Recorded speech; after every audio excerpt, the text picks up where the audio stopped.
Godina Harargee lixaa aanaa Booqee Maayibaasii Haroo Muudaa fi Hirzii jedhaman keessatti waajjirri tajaajila poolisii hawaasaa hirmaannaa uummataa qarshii miiliyoona 3.4 waliin ijaaramaa turan xumuramuun eebbifaman. Waajjirri ijaaraman kunis tajaajila si'ataa dhiheenyatti hawaasni akka argatu taasisuu fi sodaa nageenyaa tokko malee bobba'ee akka galuuf kan ijaarame ta'uu hoogganaa waajjira poolisii aanaa Booqee Inspektar Girmaa Tulluu fi itti gaafatamaan kutaa ittisa yakkaa aanichaa Inspektar Ittaanaa Taaddasaa Taasisaa himaniiru.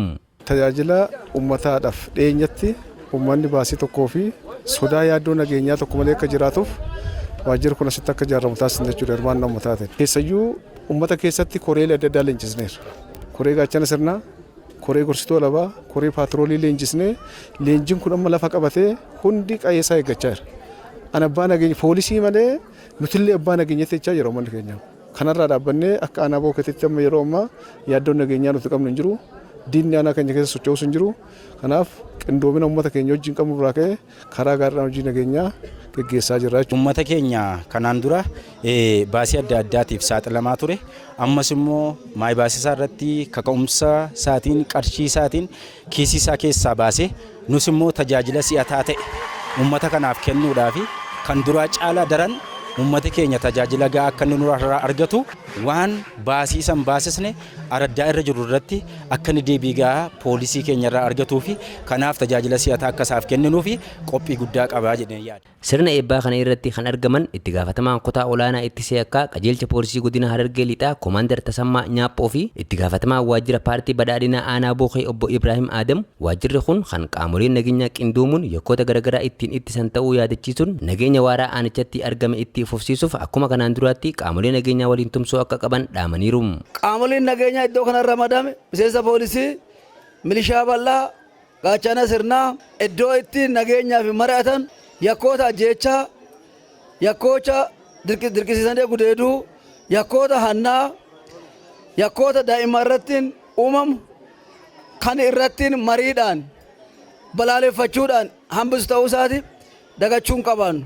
Uummanni keenya dargaggoon, dubartiin, hawwan qaamolee nageenyaa keenya cinaa dhaabbatanii nageenya waarawaa hanga ammaatti tursiifanne kana itti fufsiisuudhaaf caasaalee nageenyaa keenya, poolisii keenya, miseensa gaachana sirnaa keenya akkasumas poolisoota keenya cinaa dhaabbatanii nageenya waarawaa keenya akka tumsitan isinii dhaamuun barbaada.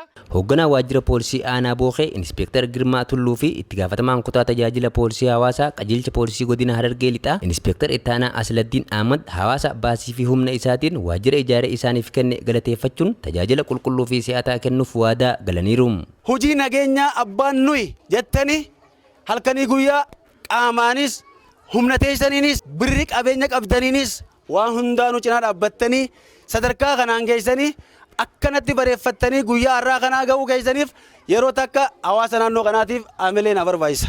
Yakkoonni immoo bitti baasii baasuu hin qabne hojii isaa dhiisee kan achoonu dhimmoota isaa xixiqqaasan dhimmoota fixachuu qabu sana asitti kan fixatu waan ta'eef waajjira bareedaa ijaartanii nuti rakkabdan kana nutillee immoo kanumarra dhaabbannee guyyaa irraa kaane kenna tajaajilaa saffisaa fi qulqullina qabu kan yeroo isaa eeggate hawaasni fi poolisiin tokko ta'ee tajaajila qulqulluu isinii kennuudhaaf asumaan waadaa isinii. Jiraattonni naannichaa dubbifne tokko ganda isaaniitti tajaajila poolisii irraa barbaadan argachuuf waajjira kana kan ijaarratan ta'uu himuun caasaalee nageenya faana hiriiruun nageenya isaaniif kan dhaabbatan ta'uu dubbatan. Irra caalaadhaan nuti dubartoonni dhiittaa gaafa sirna as duraa dabreessan irraa laallee asitti gaachina keenya nuu ta'e gaachina dubartiiti jeetiin laalaan. Waajjirri kun gaachina dubartiiti jeetiin.